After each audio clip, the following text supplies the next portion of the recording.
السلام علیکم ناظرین، میں ہوں محمد فیضان، پاک وطن ٹی وی نیو یارک اسلام آباد کے اسٹوڈیو سے آپ کی خدمت میں حاضر ہوں۔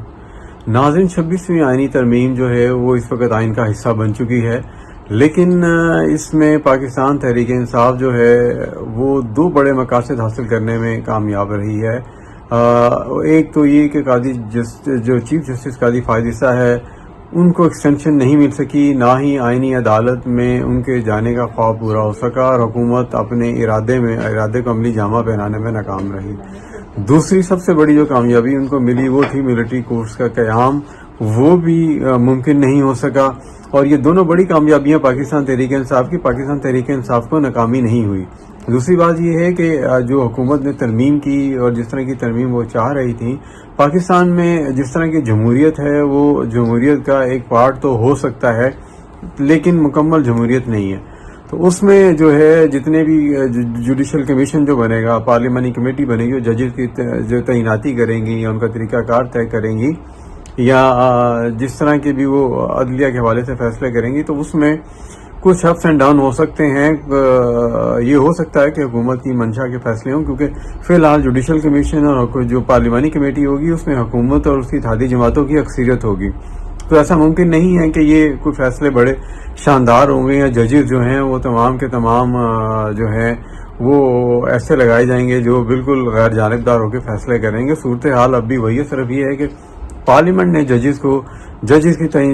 پہ دباؤ جو ہے ججز کا تعیناتی کا اور ججز کو جو اپنے انڈر لانے کے لیے، اپنے ماتحت کرنے کے لیے یہ ترمیم تو کر دی ہے، مگر کیا یہ اس کی روح کے مطابق اس پہ عمل ہو سکے گا؟ خیر، یہ تو آنے والا وقت ہی بتائے گا۔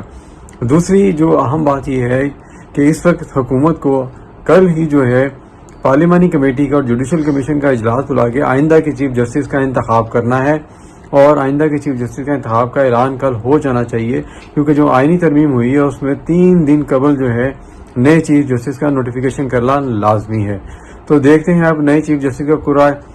فال کس کے نام نکلتا ہے۔ میرا اپنا یہ خیال ہے کہ جسٹس زیہ آفریدی کے نام ہی نکلے گا، اور لیکن جسٹس قاضی چیف جسٹس جو موجودہ چیف جسٹس قاضی فائز عیسیٰ، ان کی یہ منشا اور خواہش ہوگی، اور حکومت کی بھی لازماً یہ خواہش ہوگی کہ کسی طرح جاتے جاتے قاضی فائز عیسیٰ صاحب جو ہیں آئینی بینچز کی جو ہے وہ تشکیل کر جائیں۔ اور ناظرین، آپ کو یہ بتاتے چلیں کہ اب کسی قسم کی جو سپریم کورٹ میں جو وکلا کہہ رہے تھے، آج وکلا نے جو پریس کانفرنس کی، یا یہ تھا کہ ہم آئینی پٹیشن دائر کریں گے، تو وہ آئینی پٹیشن اس میں دائر ہو تو سکتی ہے، مگر وہ یہ ججز جو موجودہ بیٹھے ہوئے ہیں وہ سننے کے مجاز نہیں ہوں گے۔ یہ آئینی پٹیشن جو ہے یہ آئینی نئی ترمیم کے تحت چونکہ قانون کا حصہ بن چکی ہے، وہ تو آئینی بینچ کے پاس جائے گی، اور آئینی بینچ وہی ہوگا جس کو اب موجودہ چیف جسٹس جو ہے جوڈیشل کمیشن یا پارلیمانی کمیٹی کے ساتھ مل کے تشکیل دیں گے۔ لہذا اب اس کا کوئی امکان نہیں ہے کہ اس میں کوئی جان ہوگی، اور فیصلہ وہی آئینی بینچ ہی کرے گا اس کا۔ لہذا آئینی ترمیم کے متعلق اب کچھ نہیں ہو سکتا، اب یہ آئین کا حصہ ہے اور یہ رہے گی، یہ وکلا کو اچھی طرح پتہ ہے۔ دوسرا، وکلا نے آج پی ٹی آئی کے وکلا تحریک چلانے کا بڑا اعلان کیا۔ یہ تحریک میں کسی میں اب دم خم نہیں ہے ان کے، کیونکہ وکلا مکمل طور پر تقسیم ہے۔ نون لیگ کے وکلا ایک طرف ہیں، پیپلز پارٹی کے وکلا ایک طرف ہیں، وہ تحریک یہ نہیں چلائی جا سکتی، نہ یہ تحریک چل سکے گی۔ وہ جو چیف جسٹس جو سابق چیف جسٹس افتخار چودھری، ان کی مرتبہ جو تحریک ان کی دفعہ جو تحریک چلی تھی اس پر سارے وکلا جو ایک پیج کے اوپر تھے، لیکن اس مرتبہ ایسا نہیں ہے۔ لہذا جو عدلیہ ہے، عدلیہ کے متعلق جو ہے اب جو ہے صرف اب یہی کہا جا سکتا ہے کہ عدلیہ کا جو ہے انہوں نے اپنے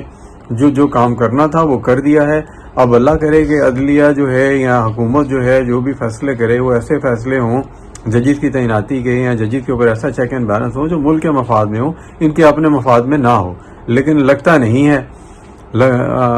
ہوگا تو ایسا ہی جیسے حکومت چاہے گی، اور مجھے عدلیہ میں کوئی زیادہ تبدیلی نظر نہیں آ رہی ہے،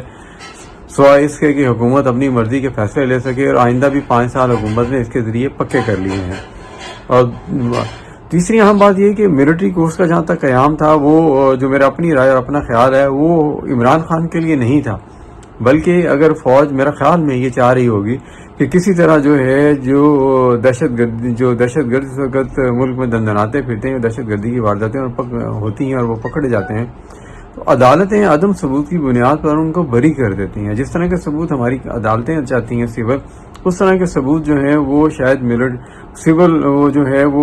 ان کو پکڑے جانے والے لوگ ہیں وہ پیش نہیں کر پاتے ہوں گے، اس لیے وہ دہشت گرد رہا کے دوبارہ اپنی سرگرمیوں میں مصروف ہو جاتے ہیں۔ لہٰذا ان کو سوچ تو یہی ہوگی کسی طرح ان دہشت گردوں کو سزا دینے کے لیے ملٹری کورٹس بنائے جائیں، لیکن اب اللہ بہتر جانتا ہے کہ اس کے پیچھے ان کے کیا خیالات ہیں۔ لیکن اس بارے میں عقل مندی، چونکہ سارے سیاستدان تھے، نواز شریف صاحب تھے، بلاول بھٹو صاحب تھے، تو یہ اچھی طرح جانتے تھے کہ یہ کل کو سیاستدانوں کے خلاف بھی استعمال ہو سکتا ہے۔ لہٰذا یہ خالی پی ٹی آئی نہیں، یہ نواز شریف کی اور بلاول بھٹو سب کی یہ خواہش تھی کہ ملٹری کورٹس قائم نہ ہو سکیں، لہٰذا اس کے لیے مولانا فضل الرحمان صاحب کو استعمال کیا گیا، اور یہ میری رائے ہے، میرا خیال ہے۔ اور ان سب نے مل کے خوبصورت گیم کھیل لی، اور خوبصورت گیم کھیلتے ہوئے ملٹری کورٹس کو ایک سائڈ پہ کر دیا، اور 26ویں آئینی ترمیم جو ہے بغیر اس کے منظور کر لی، اور اس میں کوئی خاص ایسی چیز نہیں ہے جس پہ پی ڈی آئی چیخ رہی ہے، چیخنا چلانا اس کا وہ ہو۔ یہ ایک نارمل ترمیم ہے، اگر آئینی بینچز بنے ہیں یا عدلیہ کو لے کے ہیں تو اس کی جو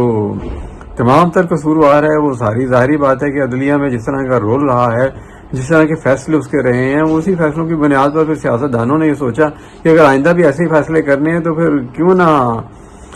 جو کورٹس ہیں پھر اس کے اوپر ہمارا دباؤ ہونا چاہیے، پھر ہماری مرضی اور منشا کے مطابق ان کو چلنا چاہیے، پارلیمنٹ کے انڈر ان کو آنا چاہیے۔ لہٰذا انہوں نے یہ کام کر دیا، اور اب اس کو ریورس کرنا تو بہت مشکل ہے۔ جب تک 2/3 اکثریت نہیں ہوگی یہ ترمیم ریورس نہیں ہوگی، تو اس کے لیے الیکشن ہونا ضروری ہے اور کسی ایک حکومت کا برسر اقتدار آنا ضروری ہے۔